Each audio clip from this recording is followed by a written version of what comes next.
Hi, Julie here from Julie's Carnivore Quest. Hello, how are you? I am sore, tired and sore today, and let me tell you why.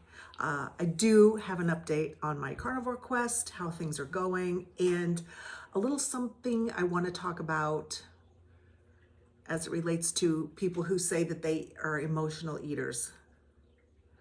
We're all emotional eaters, and I'll get to that. But I wanted to share another question I've had, and just talk about it a little bit so that you know where I'm coming from. And anyway, so this morning, this old broad got up early. Well, I've woken up at 4 a.m. for the last 3 days.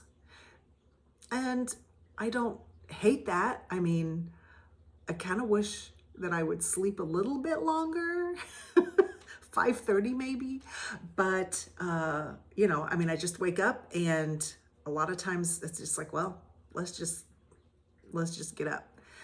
But I got up early this morning and went to do a biathlon local here in town, and it was really fun.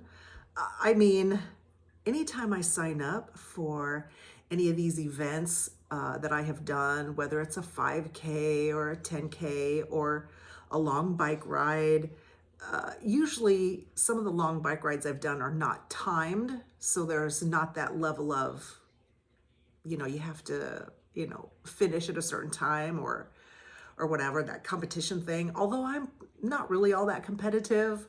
I'm like, I just want to have fun, right? Like, I just want to have fun and enjoy myself.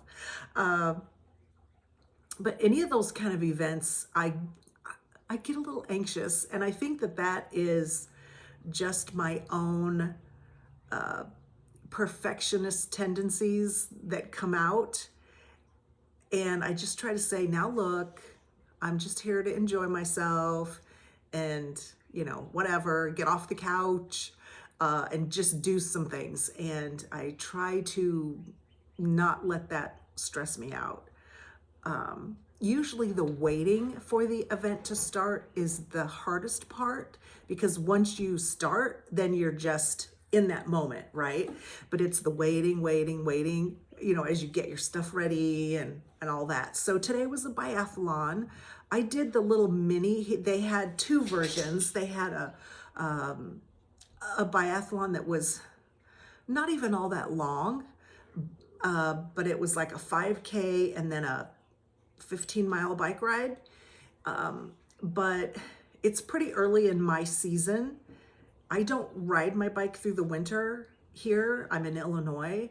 And so for me, it's pretty early in the season. I've only been on my bike a handful of times this year. So my friend and I did the miniature version of the biathlon, which was a 1 mile run walk. I walked it, and a 7.5 mile bike ride. So we did that this morning. That was pretty fun. It was fun. I enjoyed it. And it was out at one of our local wineries, and we were on the country roads. And so, it was a pretty good time. I don't know how many people were in my race in my age group, but I came in first. I have a feeling there might have been just one or two of us, but whatever. I'll take that little first place, right? Every little thing I can get.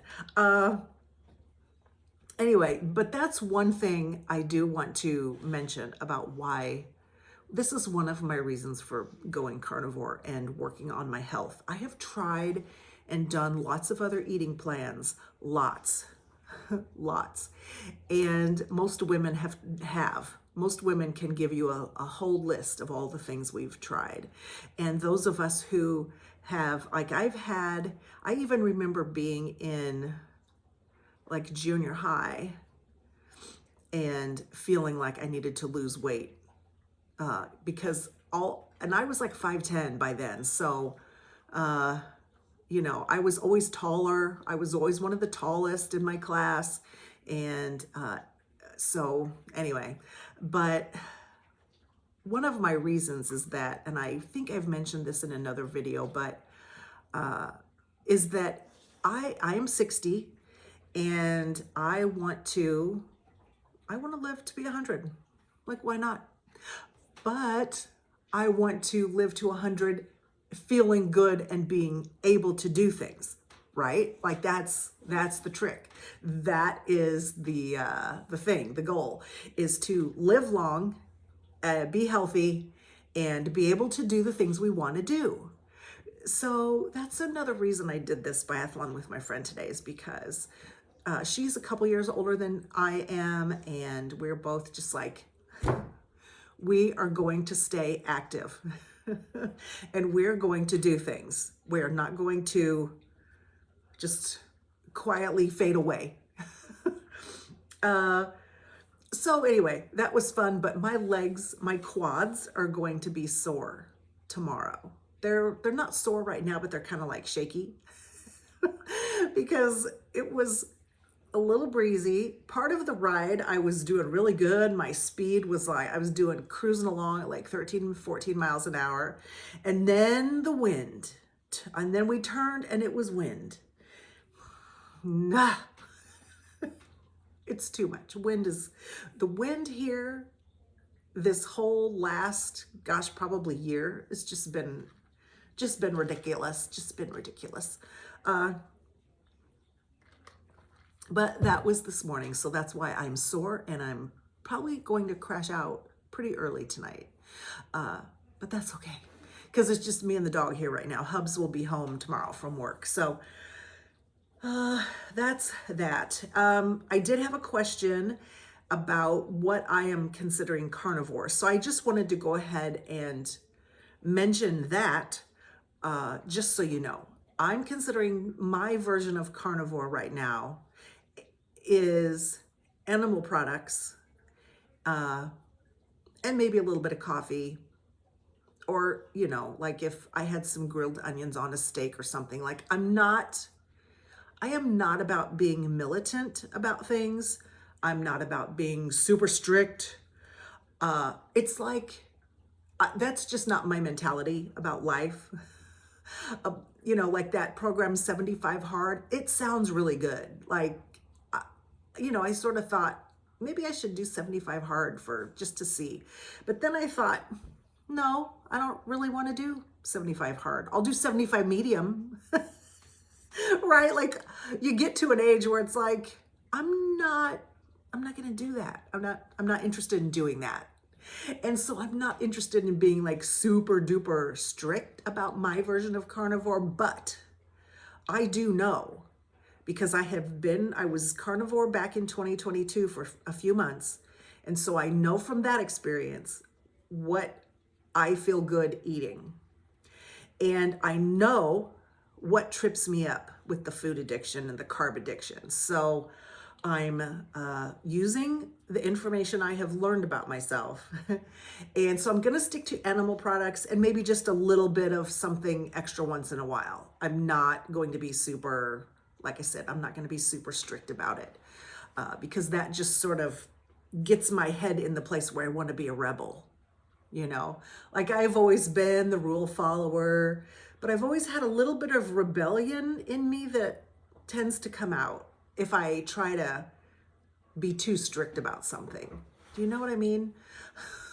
Maybe I'm just stubborn about things. I don't know.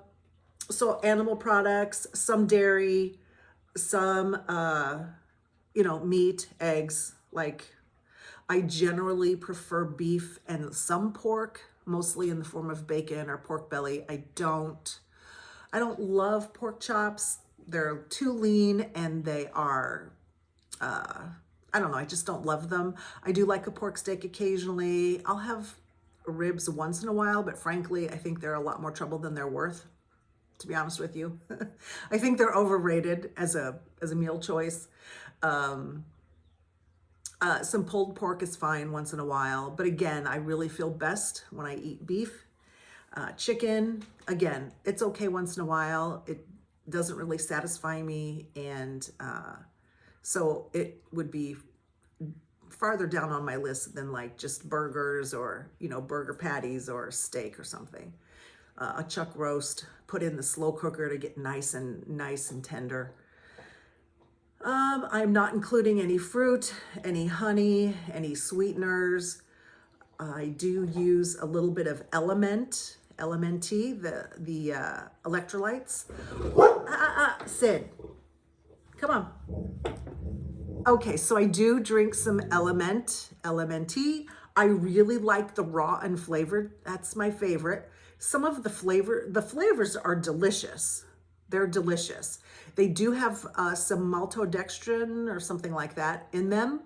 And I mean, I'm not hardcore against it, but it's that one little packet of that flavor is far too sweet for me. I have to use that little, if I drink one of the flavors on occasion, just for something a little different, I have to dilute it in about a 30-ounce glass of water. Otherwise, it's just far too sweet for me, which is interesting because, like, carb addict, I can go for some sweet stuff, right? So it's just an interesting observation and thing I've learned about myself is like, wow, I do have a limit of of how much sweetness I can take, right? Who knew? So I'm not including any of that stuff. Like I said, if there's a little bit of grilled onion on a steak or something like that, I'm not going to, that's not that big a deal. I'm not going to go out of my way to make it. But if I'm somewhere and they say, hey, do you want grilled onions on that? I might say, sure. I mean, it's a small amount. And over the course of, a month or a week and all the meals you have, it's almost nothing, right? Percentage wise. I am going to make what I call a crustless pizza probably tomorrow. So that will have a little bit of like tomato sauce on it or in it. Just a small amount. Again, percentage wise, it's minuscule, and I get the kind without any added sweetener or sugar. So, I don't, like I said, I'm not going to stress about that kind of thing. That's just once in a while. I'm not going to do it every week, but I'm not going to worry about it, over the course of, a few weeks or whatever. So, that's where I'm at. I've not had salad. I've not had vegetables. I've not had bread, carbs of any kind. And I found that when I did carnivore in 2022, that worked really good for me then. And so I'm going to just continue doing that now and see how it goes. I did have somebody who had some questions and suggestions about, because I had talked in another video about my sleep, how it's very strange. And some nights I get really good sleep and wake up, like, oh my gosh.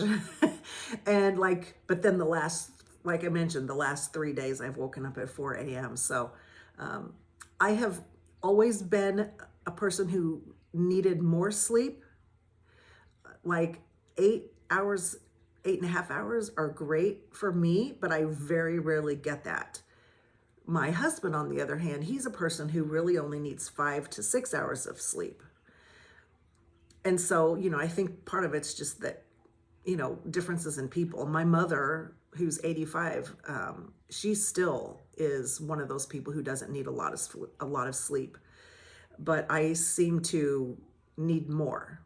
And, that's just whatever. I'm not really a nap taker. In the daytime, I don't nap. There's no reason for me to nap. I'll just stay up and then just go to bed early if I'm tired. Like, that's just how I operate, If I took a nap, it would be like 2 hours. It wouldn't be, people say, take a power nap. I'm like, that doesn't work for me. I would have to sleep like 2 hours. A 10-minute or 15-minute, that's just, for me, it just doesn't work. It just didn't work. It just doesn't work. But let me talk about something that I have been thinking about an awful lot, especially in the last few years since I started really understanding at a deeper level about my carb addiction and how I got that and where it came from. And like I've said before, and I'm sure I will say again, it isn't my fault, but it sure is my responsibility. So here's what I want to talk about emotional eating. And excuse me for a minute, I'm going to pause this because I have allergies, so hold up. I had allergies, so I had to get a Kleenex. So with emotional eating, I hear a lot of people say, I'm an emotional eater. And I mean, I used to say that too, and I am, but the reason that so many of us are emotional eaters is because we were raised to be emotional eaters, not intentionally. Again, that's why it's not our fault, but it's our responsibility now to recognize the patterns and to do something about them if they don't benefit us. And my responses to food don't benefit me a lot of times. So that's what I'm kind of uncovering and learning. I mean, think about infants. They cry, and generally one of the first things that we do as the parents or the caretakers, if we're the grandparents or whatever, we have the little baby, but generally we first see if they are hungry. So we put the bottle in their mouth or the breast, right? When they're a little bit older and they are fussy or cranky or whatever, what do? We try to distract them from whatever they're cranky about and see if they're hungry. Are you hungry? Are you hungry? Do you need a treat? Do you need a cookie? Here, come share this with me. Let's go get a treat. Let's get a snack. And again, it isn't meant to be a negative thing. It's just, in the moment, it's a distraction from something, especially with really young kids, that's a distraction from something that might be just something to get their mind off of whatever they're upset about, because they, but rather than try to work with the child on big feelings, because of course toddlers don't really have that developmental ability to they can't have a conversation about it. But again, it's just done to distract them. But what it does is sort of implants a pattern about when I feel upset or cranky or mad or sad, I get a treat because then I'll feel better. And as kids get older, again, not intentionally, we keep doing it all the time. Go to the doctor and you have to get an immunization. Well, here's a treat. Have a bad day at school. Well, let's go get an ice cream when that'll help you feel better. We also emotional eat about everything. We do it to celebrate. We do it when we're sad or depressed or feeling bad or mad or bored or happy, or, there's all the emotions really go back to some type of eating or something. Oh, very often for a lot of people. Now, I'm not saying there aren't outliers, people who don't do those things, but far and away, what I've seen, what I've done, what I've observed in other people is very same patterns, is that emotional eating is taught from birth, not intentionally, but it's just kind of how our brains work at the time, and they sort of mix up because we don't understand really the intention. We just put together what was happening and then the next behavior, which was the snack or the treat or whatever, and sometimes when you're feeling bad and you have the snacks, the cookies, the ice cream, the whatever, yeah, you'd feel better because you've got the sugar hits your system in a rush gives you that little bit of a dopamine hit or whatever it is, So yeah, it's a whole thing. Like when you start to kind of unravel the knot of eating patterns and how you might have, how you might have used food not just as fuel for your body to operate on, right? Like, but you've used it in a way that becomes no longer beneficial to you. Like my consumption of carbs, whether it was a whole big giant bag of potato chips or a whole big thing of nachos and cheese or a whole bunch of cookies or something, my carb addiction was not benefiting me at all. Because it wasn't like I was wanting to eat baked potatoes. And even that's too much sugar in your system, especially for me. It just, I've mentioned that before too. My body just burns right through that. And I have sugar crashes and all kinds of things. But, you know, having those moments where you're looking at a snack or a treat or whatever, most people aren't going for broccoli for that, or even an apple, which is very high in sugar. Most people are going for the really highly processed stuff that really hits your system really quickly. And that's what got me to where I am, almost at the heaviest I've ever been, and just not feeling that I want to live another 40 years feeling this way. I want to feel better than this. So anyway, tell me, do you notice that you emotionally eat, and what emotions are you more likely to eat to resolve or to feel better? For a lot of people, it is like sadness or anxiety or depression more than happiness. Like happy treats are okay, but I really see, like for me, boredom, anxiety, especially through the pandemic and all the craziness that's going on here.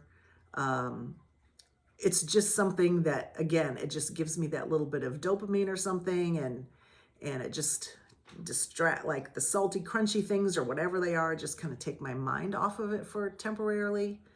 But they don't do anything to resolve the problem, and they only, in fact, made things worse because I gained more weight, my joints hurt more, and all of that, So tell me if you've ever noticed about anything about your eating patterns, if you have been an emotional eater, if you've started to recognize, that that's maybe something that you can change, if you've given any thought, like if any of the things I said maybe resonated with you a little bit about emotional eating and being trained in a way. I say being trained, but really it's just, again, like I said before, just a way of distracting a little kid from something that's bothering them, and rather than try to have a conversation about feelings and emotions, which is uncomfortable for a lot of people, or they don't really know how to say it, they just, again, distract with a lollipop or an ice cream cone or something. And once I started understanding that their intent was okay, but my brain learned a different message, and once I recognized it, now it's my job and my quest at this point to unravel it, unwind it. Someone I know says pull on the thread of it and detangle it. So anyway, I will come back in a few days. My update for day 23, I've been carnivore for 23 days. Today is the 24th. I've been, again, feeling really good. I did not eat anything this morning before I went to the biathlon. I ate dinner with friends last night at a restaurant. I had a ribeye. It was delicious. And I had no drinks, no dessert, no, nothing else. Left the French fries on the plate for them to take back to the kitchen to throw away. And anyway, the ribeye was great. That was last night. So when I did the biathlon this morning, I did it fasted, which just means I didn't eat anything beforehand, because, if you're doing some kind of race or event, I I don't feel good if I've had something to eat ahead of time. Some people do. Some people feel like they need to eat before they go do something. And I am the exact opposite. I cannot. I don't want anything in my stomach.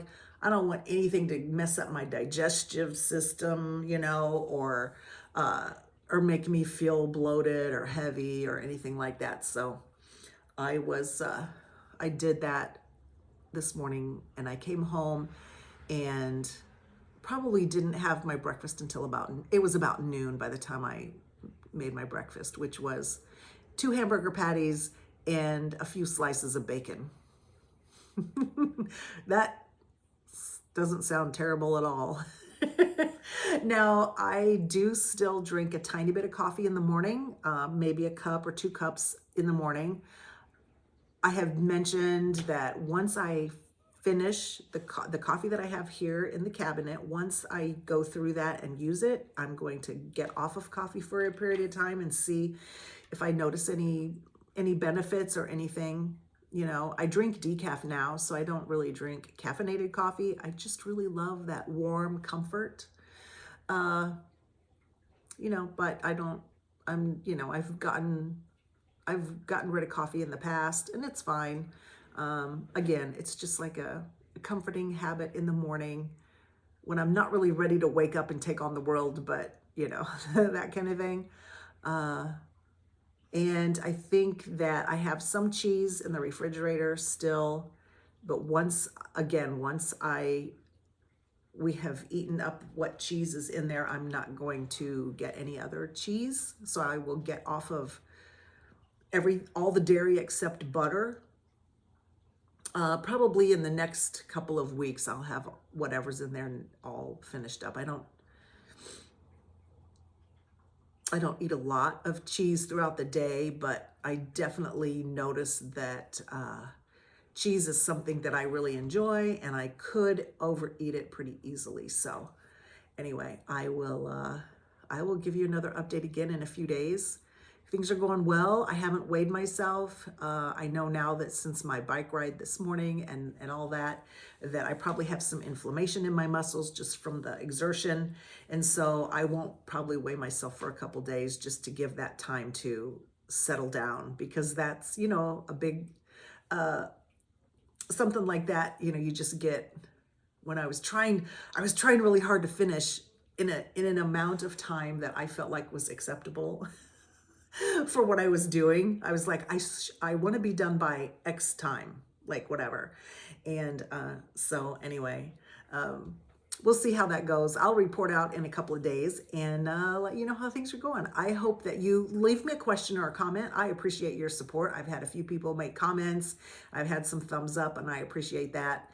And we're all just, I think we're all just on this planet to try to be a person that we can be proud of for ourselves, and also to try to support and uplift each other, because what is life without that, right? Without the support of others, whether it's in real life or online or wherever.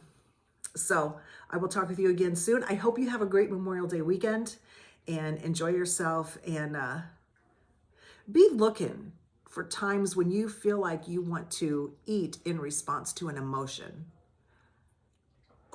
When I started paying attention, I realized it was happening a lot more than I knew. It was a lot. So, and especially boredom, and especially in the evening when I was getting tired, that's when I have a tendency to want to nibble on things. So we'll talk about that evening time situation again another time, because that's something interesting to pay attention to as well. So anyway, have a great weekend. I will talk to you soon.